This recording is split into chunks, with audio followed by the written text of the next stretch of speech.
Hi there. Thanks for joining me here on Conversations for Yoga Teachers. I'm your host, Karen Fabian, the founder of Bare Bones Yoga and the creator of the Momentum Magic Method, the way to become a confident teacher, one who effortlessly walks around the room, shares clear cues, easily builds sequences, and speaks from her heart, sharing authentically with her students. On the podcast, you'll hear anatomy lessons, stories from teachers, interviews with others in the field, and a dose of personal growth, because having a strong, healthy mindset is such an important piece of being a confident teacher. In addition to the podcast, follow me on Instagram and TikTok at Bare Bones Yoga for daily videos. And you'll also see a new link on both of my profiles, my Stan Store link, a literal vending machine for you to select how you best want to be supported as a teacher. There, you'll find links to the podcast, free resources, and other ways I can help you be the best teacher you can be. And don't forget, every single week, in addition to recording you a new episode of this show, I also teach yoga classes and free workshops specifically for yoga teachers. The only way to get your invite is to be on my mailing list. You can do that simply by going to my website, barebonesyoga.com, and down at the bottom, entering your email in the box. Here we go with today's show. Hi there. Welcome to Conversations for Yoga Teachers. I'm your host, Karen Fabian, and this is episode 314. I am recording this episode, both the audio and if you're watching this, obviously the video, on September 12th, 2024, and this will go live on September 16th. Now, I want to just remind you, because I have, obviously you just heard it's episode 314, so I've done over 300 episodes, and it's only recently that I've begun to record the audio so I can post it on YouTube. And if you're listening and have been a listener, or you're a first-time listener, know that I'm not going to do anything on the video that you need to see. I simply wanted to create another content format for people who might find me on YouTube. So you could be listening and watching. Either is fine. You're not going to miss out on anything. So here we are, where I'm not sure what time you're listening to this, but I am recording it obviously in real time when it is September, and all the September things are happening. And by that, I mean, I don't know about you, but my classes are bigger. I'm getting newer students to my classes. I'm getting a lot more questions. People are just energized, as they typically are this time of year. It's just the natural ebb and flow of what happens when, kids go back to school. Even adults, we get into the mode of taking on new things. Not everybody, but I can certainly obviously speak for myself, and that's the mode I'm in. I've actually signed up for a conference this weekend on the future of yoga, the future of yoga teaching, which is something that my intuition has been drawing me to, both on a global scale and also on a personal level. And I want to share a little bit about that with you today. And also, really invite you to not only think about what does your future look like with regard to you as a teacher. Also, as you hear me just speak to it a little bit in terms of my thoughts about myself, if you have any thoughts or feedback from me as a longtime listener of the show, maybe as someone who has been in my program, maybe someone who's followed me on Instagram, I invite you to send me a DM on Instagram. My Instagram is Bare Bones Yoga, as you listen to this part of the episode, and you might be inspired to share your thoughts. The other thing that I did, which is really cool, is I signed up to take an online course, which is a refresher on the Yoga Sutras. And I'm really excited about this. I don't know about you, but it's been some time since I've picked up my Bhagavad Gita and the Yoga Sutras and done some readings of them. And even though I don't speak a lot to classical yoga philosophy in my classes, mainly because they're chock full of functional movement, and my cueing is 100% around that. I do like to stay in touch and obviously deeply respect the history and tradition of yoga. So I'm very excited to take this. So I'd love to know from you, what are you excited about? What courses are you taking? Obviously, if you are interested in working with me, all you need to do is click the link in my bio on my Instagram and see if you're eligible to work with me inside my exclusive program.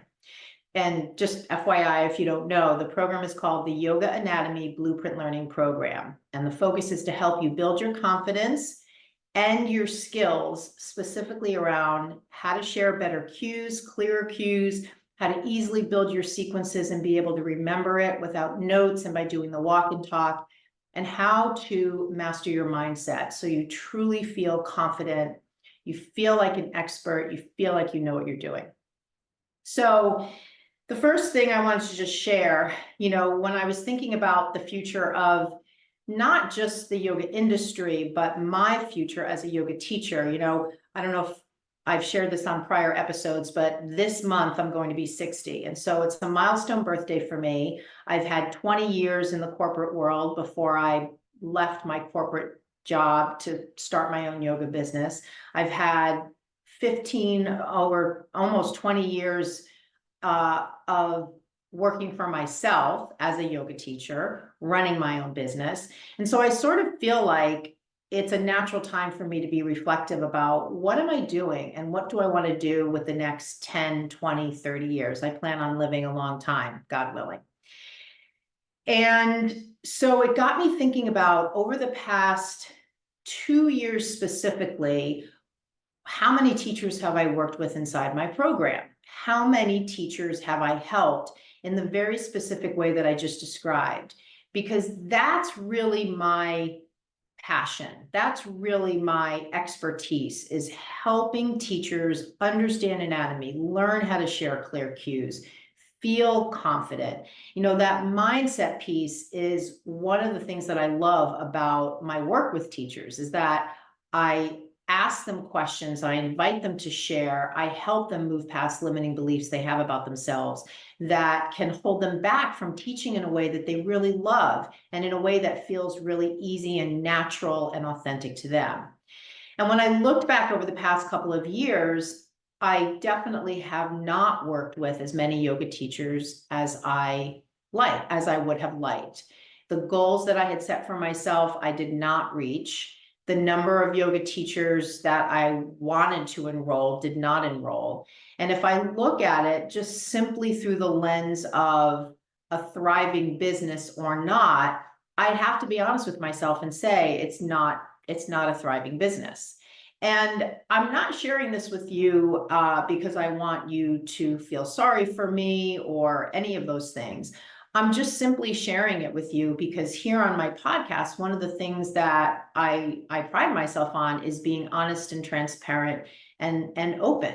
And that's one of the things I love about podcasting, is that this is a platform for me to share not only what's going on with me, but to share content that I firmly believe will help you grow, and to also build a relationship with you in a different way than if you're just watching my videos on Instagram, or maybe you're on my mailing list and you get my emails. I think there's something about podcasting that makes it a really personal experience.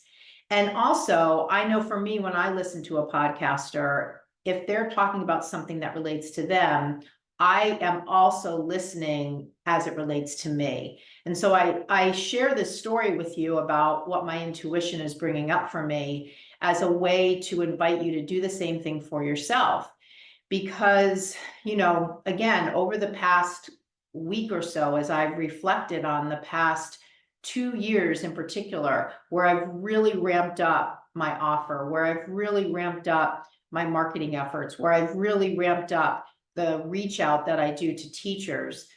And yet I have not seen the enrollments that I would like to see.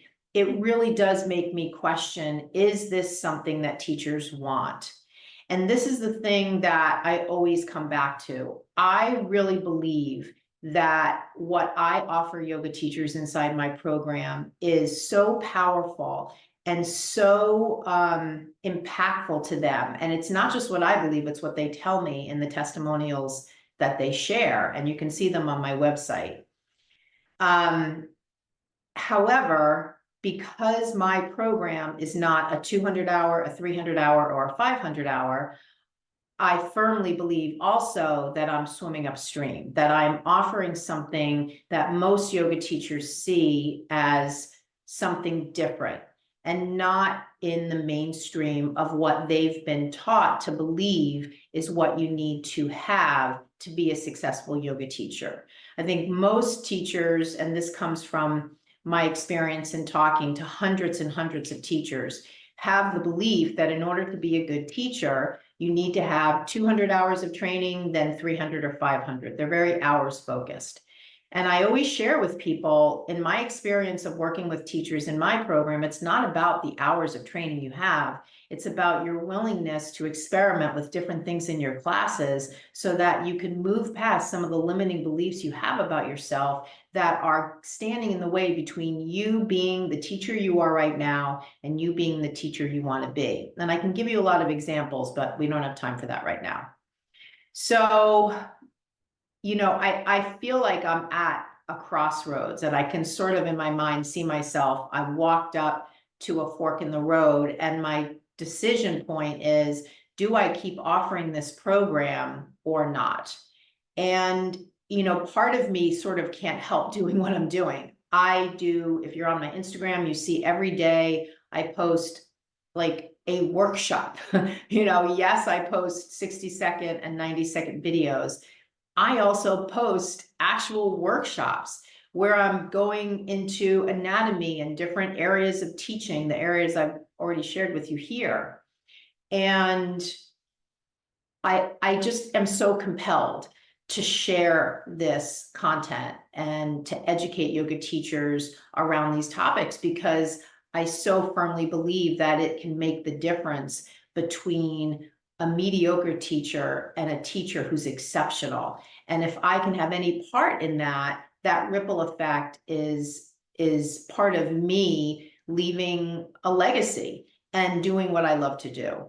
So, as you're listening to this, if you are someone who has not worked with me inside my program, you have graduated from a 200-hour teacher training, you are out there teaching weekly classes, and you have been someone who maybe I've talked to on a phone call or a Zoom call, or maybe you've been following me for a while and you've been thinking, I really would like to work with Karen. I really feel like her program could help me, but something is holding you back. That's the kind of information that I want to know. Not because I want to convince you, but because I really need to uncover if there is viability for what I am offering teachers. Because if there's not viability, then I need to pivot and do something different, because it doesn't serve me to continue to spend my time and money marketing a program, offering a program that not enough people want in order to justify the time and effort and money that I'm putting into offering it. And so, that leads me to another question of, well, what then, right? So over the past 3 months, I've started teaching public classes for the first time since COVID. And that has been a wonderful experience. And I love getting back into the studio. And certainly initially when COVID shut down all the yoga studios here in Boston and globally, I had a huge bump in enrollments because teachers couldn't do anything in person, so they enrolled in my program. That, as I said earlier, has really subsided in the past 2 years for me, has not been good. So getting back to in-person teaching has been great. And that might be a pivot for me to a certain extent. I'm looking for other opportunities that are very unique here in Boston. I don't really feel called to go back to teaching primarily in studios. I really feel called to work with children, which is a long-standing passion I've had, to work specifically with teenagers. And in large part, I'm driven to do that because of the emphasis or the importance of working with teens from the perspective of mental health, wellness strategies, learning better ways to cope. But I also have this mad passion for serving and helping yoga teachers and educating them. And, I do not have a desire to teach a 200, 300, or 500-hour program, because I really don't 100% believe in that system. I don't 100%, I am not 100% bought into this idea that there's hours, this idea that there's this agenda that you need to submit to Yoga Alliance, you need to get their stamp of approval. I am my own educator, and I want to have the freedom to do what I want out of the auspices of an independent body of people who have held themselves out as the standard bearers in the yoga industry. Yoga Alliance is, I don't have a problem with that. I am a member of Yoga Alliance. I adhere to their guidelines as a participant. However, as an educator, and I actually am a continuing education provider for them, but for my own program, I want to always have the freedom to do what I want inside that program, because I believe that that freedom is in part what distinguishes my program from all the other programs out there.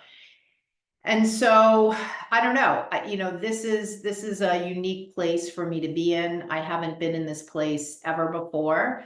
I've dedicated the past 20 plus years of my life, maybe a little less, but definitely, I don't know, I'd have to look at the calendar, but at least 15 years of my life to educating yoga teachers in the way I'm doing it. One of the things here, you're listening to this podcast, I'm actually doing a public presentation on how to create content for your podcast, because I've developed an expertise in that. How to interview people will be part of it. I used to actually have a TV show here in Boston on wellness, and I produced, booked guests, did the show as the host. So I've got a lot of other avenues that I can go down. It's just a matter of finding the thing that is connected to my passion. And also there's a practical consideration. I want to earn a good living so that I can do the things I want to do.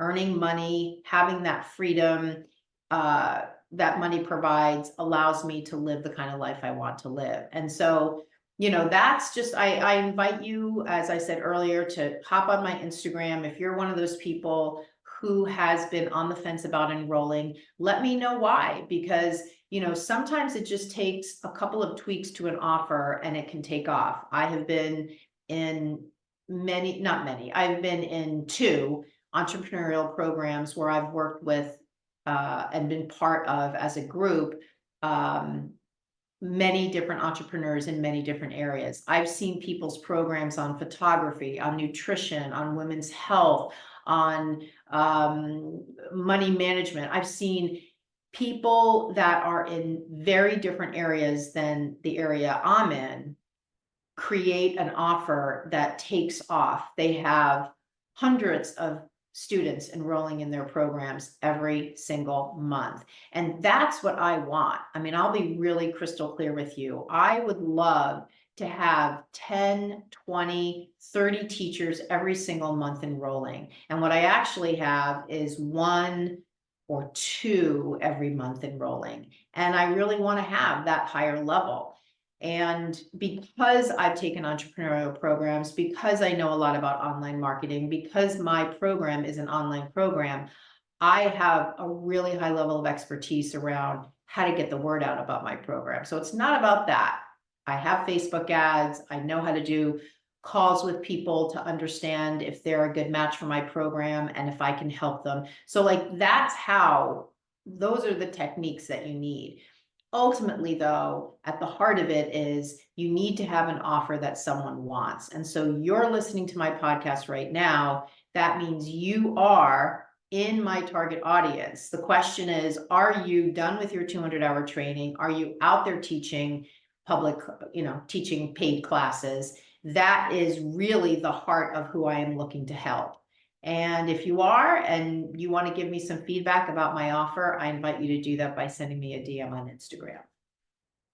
I want to go so let me just button up that part of the conversation today by saying, as I make decisions about pivoting, I will certainly let you know when I come on future episodes here and keep you in the loop, especially if you are someone who has been on the fence about enrolling. And now that you're hearing me talk in this way, you might be thinking, oh my God, I better get off the waiting list here and enroll before she, stops offering this program. So that would be another reason to reach out to me. The next thing I wanted to share is a light bulb moment. And I do these things frequently. A light bulb moment, if you've never heard before, is, in my estimation, in terms of how I talk about it here, is a realization that you might have about teaching that frees you up from a limiting belief you might have about teaching or about yourself, and puts you in a position where teaching is so much easier because of this realization you've had. So it's kind of like walking through a gate into a beautiful garden when all the times before you were on the other side of that gate and you could see the beautiful garden was there. And maybe even part of you knew, man, if I was over on that other side of the gate in this beautiful garden, I would have such a wonderful time, and it would be so lovely to be there, and the flowers would smell so great, and I would feel so wonderful. And oftentimes in my work with teachers, that's a metaphor for what they're experiencing. They know on the other side of that metaphorical gate how they want to feel as a yoga teacher. It's just that they're on this other side teaching in a particular way with certain habits, and they're not feeling the way they want to feel. And I've emphasized this on past episodes. It really is in large part, how do you feel? Too many yoga teachers, though, are thinking about, do they like my class? What are my students doing? All of that is external to you. I want you to look at and observe how you are feeling when you're teaching, because how you are feeling is 100% a flag, a notice, an awareness to you about whether or not you're on the right track for yourself. And so the light bulb moment that I want to share from one of the students in my program came from this conversation we had, where she started to realize that as she was teaching her classes, she was somewhat running short. So she'd be teaching a class and she would look at the clock and there'd be more time left than she had anticipated. And so she would come up in the moment with a couple of extra things to do. That is amazing. That is great. We want to be able to be versatile. We want to be able to think on our feet. By the same token, we also want to be able to go in and teach a sequence that we know fits in the time frame that the class is for. So if the class is 60 minutes, we want to know that when we go in to teach our class, we've got enough in our prepared sequence to fill that container of 60 minutes. Because when we have to think on the fly, that's when mistakes can happen. That's when we can get nervous. That's when we can feel off track. That's when we can have mind going blank syndrome. And so we don't want any of those scenarios to come up. So what this light bulb moment was for this teacher is in realizing how important it was for her. And this is a very common experience. So this is not just for her, to stick with the same sequence over and over again. Because in sticking with the same sequence, you will get better and better at remembering it and testing the timing. It's really hard when you're practicing your sequence at home to transfer that to the studio and have it fit exactly. It really only happens in the process of teaching it that you can truly test the timing of it.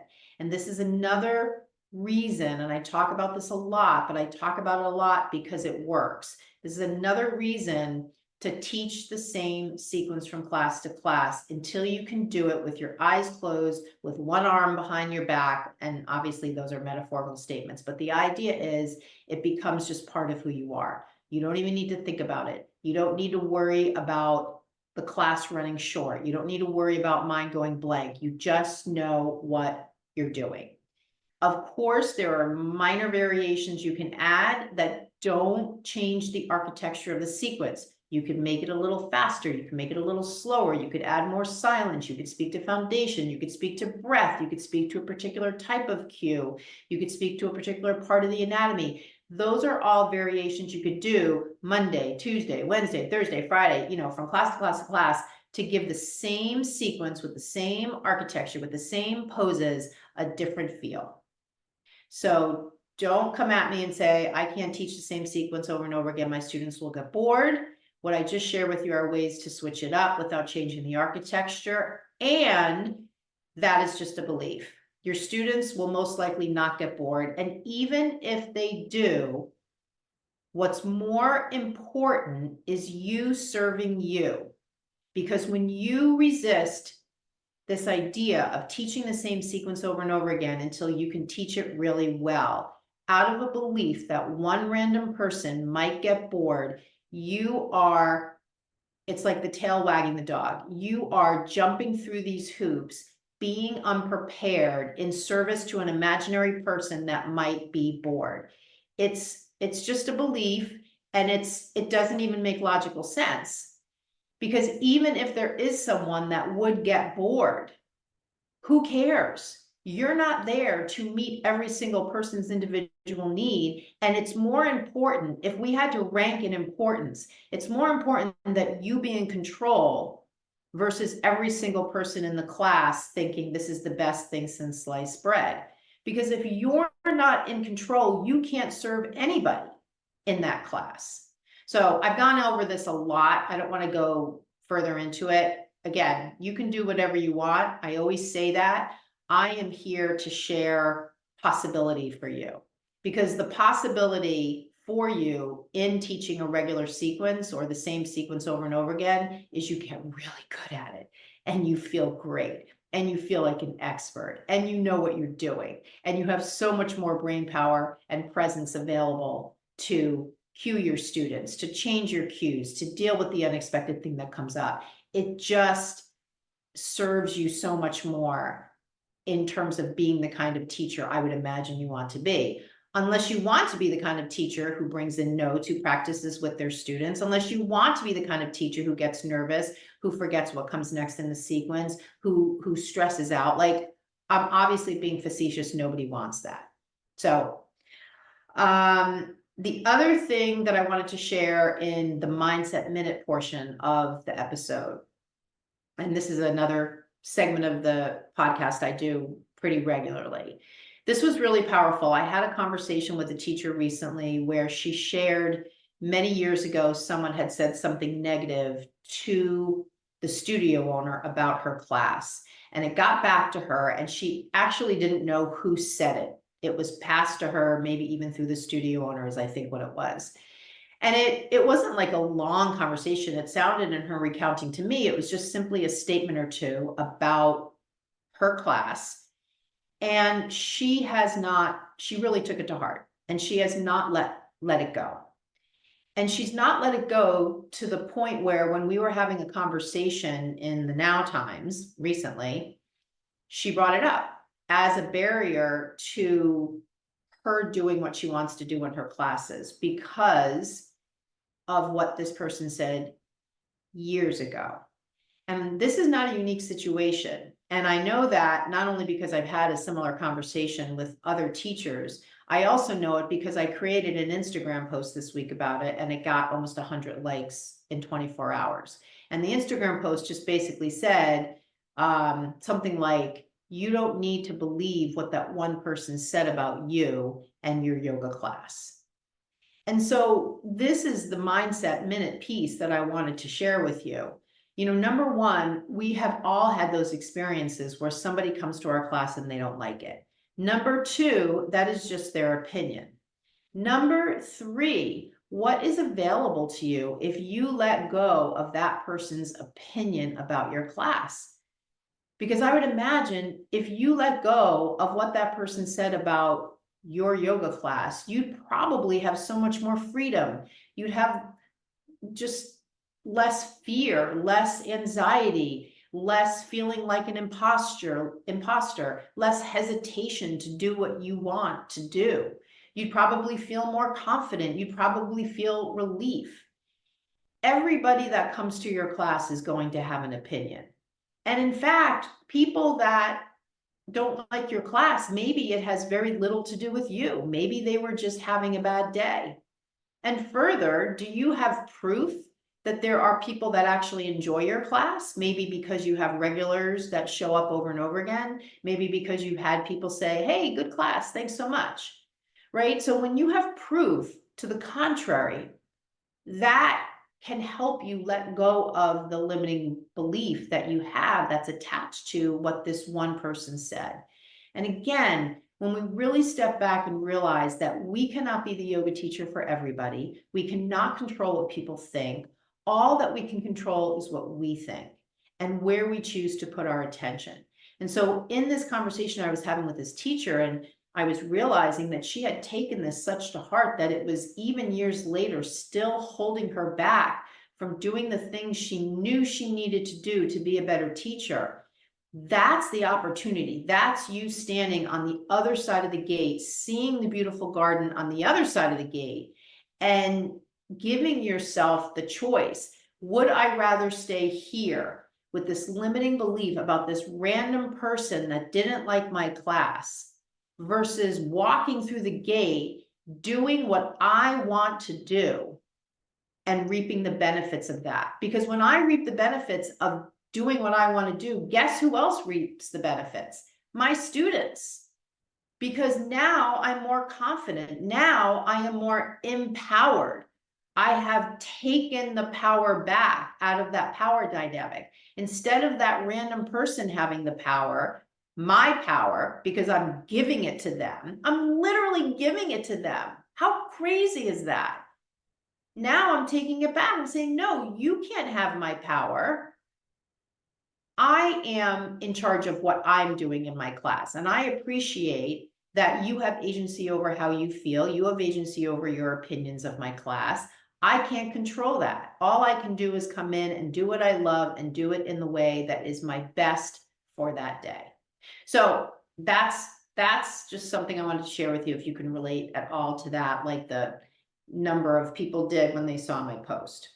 So today what I wanted to share with you is one of the things that I've really worked hard on over the years in regards to my program is tweaking how I offer it and tweaking the components of it so that teachers really get the results they want. They feel more confident when they're done. They're better able to share cues. They absolutely understand anatomy, and they easily build sequences without all the just hours and hours of planning. And they can ultimately just walk in the room and teach the class. They don't have to bring notes. They can confidently walk around. And in order to facilitate that kind of transformation, I've tweaked how I've taught them in the program. So initially it started out as an anatomy manual. Then I added other components. Then I took it online and created a video or videos. Then I added coaching calls. Then I added tests that the teachers took throughout as they were going through the videos, they were taking tests. Then I added a final exam. You know, I did different things to enhance the learning. I created a progress manual so that when you enroll, you are literally taking yourself through a step-by-step. It's not the kind of thing that you enroll in it and then you shelve it and you forget about it. You absolutely are guided all along the way as to what is the next step, checking it off the list, feeling great that you're building momentum, you're getting things done.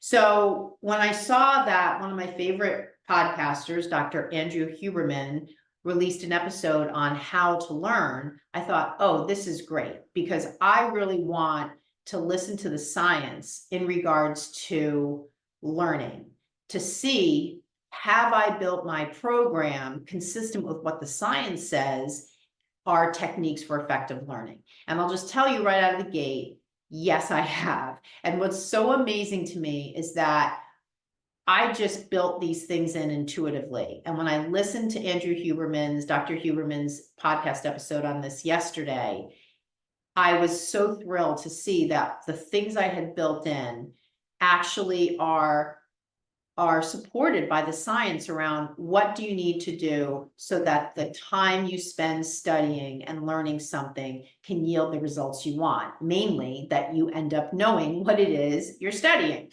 And so I refer you to Dr. Huberman's podcast episode called How to Study and Learn. And I want to just take 5 minutes here and just give you some of the highlights from that episode and make some connections to how you can use this information to help you learn as a yoga teacher. And I'm specifically honing in on how to learn anatomy, because anatomy is the fundamental academic foundation of what you need to know as a yoga teacher so that you can share better cues, easily build sequences, and have more confidence as a teacher. It is the academic subject that we need to know.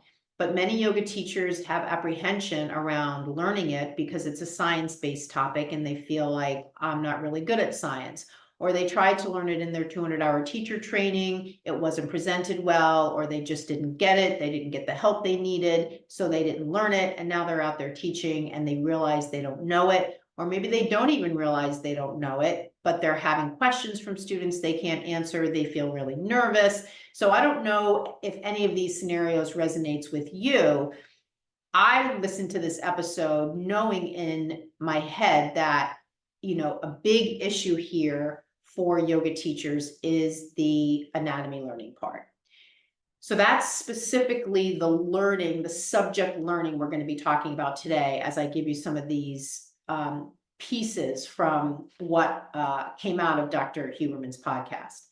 So the high level takeaway when it comes to learning, and I am referring to my notes here just to keep me on track, is that the best way to learn is to access components of your memory system to prevent forgetting. And this is a distinction between, how yoga teachers often talk about, I need to practice with my students because my students are visual learners. We don't know the cognitive abilities of our students when they come in. So saying that as justification for why you practice with your students really doesn't hold water, because you really don't know your students' cognitive abilities. You're not testing them before they come into class. So that really can't be used as a justification for practicing with your students all the time. However, we do know, or it is known, that some people do learn more in the visual way versus the auditory way. But what the science shows is that the best way to learn is to access components of your memory system to prevent forgetting. And so as I go into this in more detail, let me just point this out. Memory. What does that relate to that we were just talking about?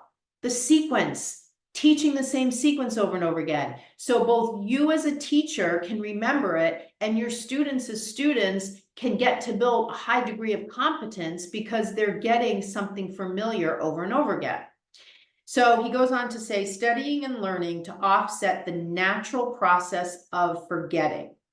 And, that's really what the science is bearing out, is that it's really more about how can I study in such a way that I prevent that forgetting that happens. When you study anatomy and then the next day you say, God, it just went right in one ear and out the other. I can't remember anything I learned.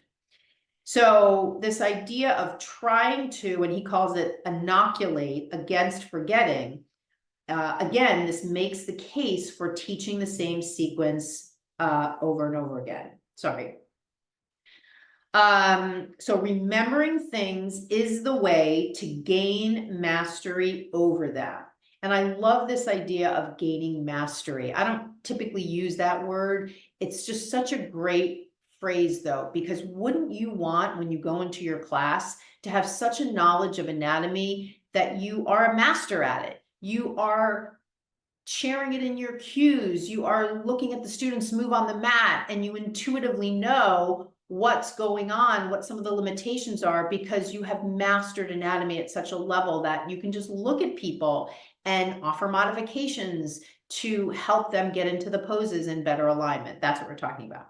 So let's just quickly take a pause here and talk about what is learning. So learning from a cognitive standpoint, from a neuroscience standpoint, is what's known as neuroplasticity. And neuroplasticity is the ability of the brain to change in response to experience. So, any form of learning involves neuroplasticity. And it can be strengthening the connections between neurons. That's called a synapse. It could be weakening of the connection, or it could be neurogenesis, which is the building of new connection.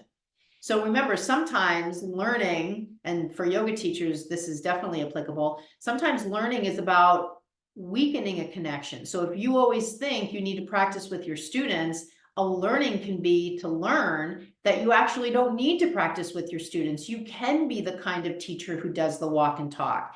In that case, you experimenting with doing the walk and talk allows you to loosen the connections in your brain that have taught you that you need to be practicing with your students. So that's an unlearning so that you can learn another way to teach, which for you might be a better way to teach, might be something more in sync with the kind of teacher you desire to be.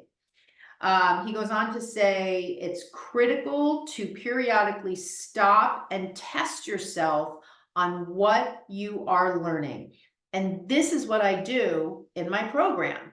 As teachers are watching the videos in the video part of the portal, they are taking mini tests. They watch one part, they take a mini test. They go to step 2, they watch those videos, they take a mini test. So this was what I was intuitively doing, because I knew in order to learn anatomy, you need to be tested on the topics you're learning right after you learn it, so that you can prove to yourself, I just watched these videos and I am retaining the information. And then I also add the coaching calls, so that that's another way for me to ensure the teachers are learning the information. So he goes on to talk about studying structure, and he says active engagement. So you must be alert and focused in order to learn. And this made me laugh, because every time over the years I've been asked to teach anatomy in someone's 200-hour training, every single time somebody falls asleep. And I don't mean to toot my own horn, but I'm an amazing presenter. I am energetic. I am jumping around. I go over the top because I know anatomy can be boring. I make it exciting, and still people fall asleep. And the reason that happens is because 200-hour teacher trainings are often presented in a format that is just physically exhausted to yoga teachers. It's stressful, it's crammed into weekends or crammed into 2 weeks or 4 weeks or whatever it is. And it's too much for the brain and body to handle. And so ultimately, sometimes people just shut down. And so here, Dr. Huberman talks about how important it is to be alert and focused when you're learning. This is, again, one of the problems I have with the traditional teacher training model that is out there. The other component that's been shown to be helpful is to get a good night's sleep the night before you are going to do a heavy bout of learning or a bout of learning, and then the night after. And this was great because I bring this up with my students all the time. After you watch some of the videos in the video portal, or after we have a coaching call, get a good night's sleep, because when you are in REM sleep, your memory is sort of reshuffling and adjusting to absorb the new information. Learning can be enhanced by telling yourself the information is important. This is why when I talk to yoga teachers, and maybe they've heard about my program or they've seen one of my videos, I don't get on the phone and say to them, hey, let me tell you about all the bells and whistles of my program. What I say is, what do you want? What do you want to do? What vision do you have for yourself as a teacher? Because once I hear that vision, then I can know if I can actually help them by working with them inside my program. And so what that does is it shifts the conversation to not what my program is about or about me. It shifts it to them. What do they want? And that relates to this exact statement. Learning can be enhanced by telling yourself the information is important. When you know that you have a vision to be a certain kind of teacher and enrolling in my program can help you do that, then you know it's important. The information is important to you to help you get to be the kind of teacher you want to be. The other thing he brought up, which I really want to emphasize, is oftentimes teachers will say to me, oh, my brain just hurts in studying anatomy. And he goes on to say the strain you feel is due to the release of neuromodulators, which are cueing the nervous system that it's time to change. So when you are learning, it's natural for different hormones in your body like adrenaline and epinephrine to be released. And that can relate to the feeling you have. Rather though than being alarmed by the feeling, know that that's a good sign that you are learning. He also goes on to say data shows that 10 minutes of meditation a day can really increase memory, focus, and recall. So that's really important for learning. Just a little sidebar, when you go to his episode on his podcast, you'll see the links to the actual studies if you want to verify the science that I'm explaining here. He goes on to say the actual changes to the nervous system that accompany learning, as I said before, happen in sleep. It doesn't happen when you're doing the learning. It happens when you sleep. The other thing that I wanted to bring up is another technique that has been shown to enhance learning is yoga nidra, or what he calls non-sleep deep rest. So keep in mind, when you are, let's say in a program like mine, in another program, you're doing new learning of information, build into your day a 10-minute segment of yoga nidra or non-sleep deep rest. You can find several scripts on YouTube. The other thing that was really important is he went into this whole piece about a study that was done that looked at 700 medical students. And what they found was that there were several behaviors that enhanced their learning. Things like setting aside a particular time to study, isolating themselves from friends and family and phone, breaking up their learning into chunks. And the other thing that he said that is part of when I work with teachers is this idea of making an effort after you learn something to teach it to somebody. And this is why I only allow teachers to enroll in my program who are actively teaching weekly classes, because then they're learning information in the program and then teaching it. So this also points to, just the need for this repetition of information in order to really make it stick in the brain. This other idea, and I talked about this earlier about the importance. Think about, because he goes on to say in this study of 700 medical students, students also believed in the value of learning the material to them. They were motivated to learn it because it was valuable information. It speaks to an aspiration, this aspiring to know, in this case, anatomy. I aspire to know anatomy because I believe that learning it will help me be a better teacher. And so this study proved or demonstrated that there's a correlation between how well you will learn and how much you believe that learning the information helps you transform in a way you want to transform. So if you believe as a yoga teacher that filling in your learning gap around anatomy will help you be the kind of teacher who feels more confident, who can do the walk and talk, who can teach without notes, who can give people amazing modifications to do, great custom sequences, you will be motivated to learn it because you have that vision in your mind about how you're going to transform as a result of this new knowledge. Let's see. He says that studying that feels challenging is the most effective. So don't be afraid of studying anatomy is challenging to you. This is obvious. This is apparently a good thing. Effort is the cornerstone of learning.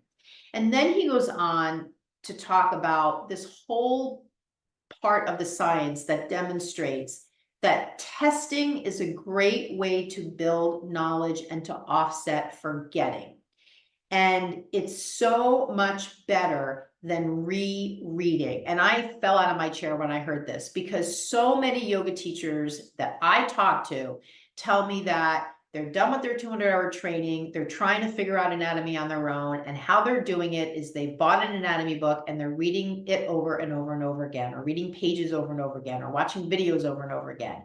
And this demonstrates that you will not learn in that way, especially when it comes to anatomy. And this is why in my program, I have these tests that are throughout the 10 steps of the learning of anatomy.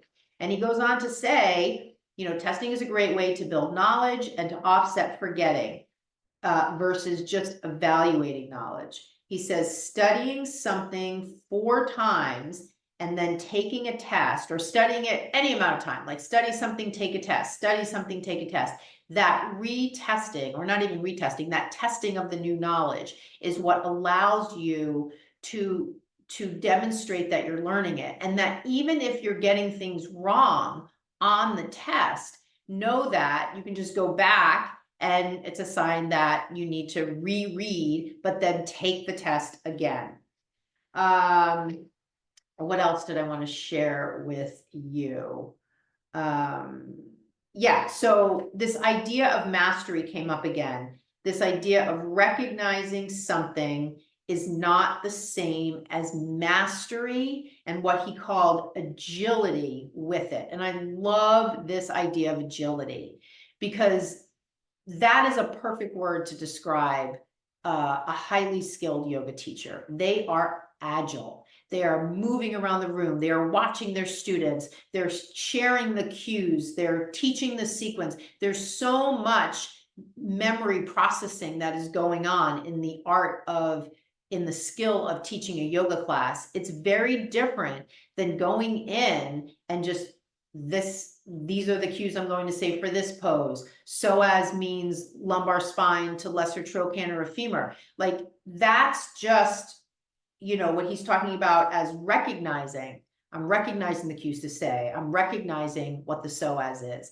That's different from having mastery and agility with it. And this again speaks to learning anatomy in a step-by-step way, which is how I teach in my program. Teaching the same sequence over and over again until you have mastery over it. So those are, those are the highlights. I highly suggest you go and listen to the episode. I'll tell you again, the episode is How to Study and Learn. I will link to it in the show notes of this episode so that you can hop over to Dr. Huberman's podcast and take a listen.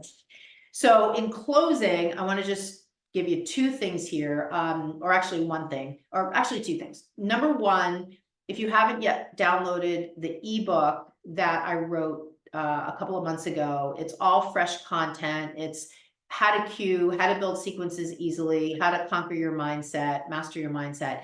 Go to the link in my Instagram bio, and you'll see it right there, how to be an incredible yoga teacher. And it's a free ebook you can download. And then the last thing I'll say, and I know I spoke earlier in this episode about the evaluation I'm doing with regard to my program and whether I'm going to continue to offer it. However, we are in the month of September. Any changes I make are not going to happen in September. And so in my last episode, which was the first episode of the month of September 2024, I did speak about a September accelerator opportunity. So if you're listening to this, if you are interested in finding out if you're eligible to enroll in my program, you're curious about it, I am running a September opportunity for an accelerated experience where you'll get results faster than the 90-day container I normally offer. So if you're interested in learning about that and what that might offer you as a yoga teacher, just send me a DM on Instagram with the words September Accelerator. Let me know you heard it here on the podcast, and I can share more about it with you. So thank you so much for watching. Thank you so much for listening. And I will talk to you on the next episode of Conversations for Yoga Teachers.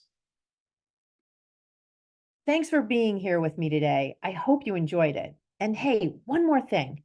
While I don't know you personally, I know what a yoga teacher looks like who's ready to work with me. She's ready to take action. She's looking for someone who has the answers she needs. She knows she's worth the investment. She can't wait to get all her prep time back, and she's excited to make a positive change. If that's you, DM me the words podcast offer to my Instagram, and I will give you a special incentive to work with me inside my signature program. My Instagram handle is Bare Bones Yoga. I can't wait to hear from you.